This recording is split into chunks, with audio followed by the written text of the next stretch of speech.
एक दावा केला जातो की किरण सामंत यांची मुलगी अपूर्वा सामंत हिने लांजा राजापूर मतदारसंघासाठी दावा दाखल केलेला आहे। आतापासून ते म्हणतायत की आम्ही लांजा राजापूर मतदारसंघ लढवणार आणि याच दृष्टीने किरण सामंत त्याच्यावर विधानसभा लढवणार असं राहुल पंडित यांनी स्पष्ट केलेलं आहे।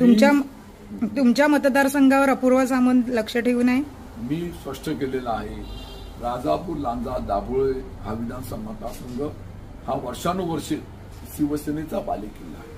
या मतदारसंघामध्ये अनेक माणसं बंद केली। आपल्याला आठवत असेल, आप्पा साळवी या भागातून आमदार निवडून आले, त्यानंतरच्या काळामध्ये गणपत कदम या ठिकाणी आमदार निवडून आले, त्यानंतर 3 टर्म मी या ठिकाणी आमदार म्हणून निवडून आलेला आहे आणि मला लोकसभा मतदारसंघामधला विधानसभा मतदारसंघ हा शिवसेनेचा बालेकिल्ला आहे।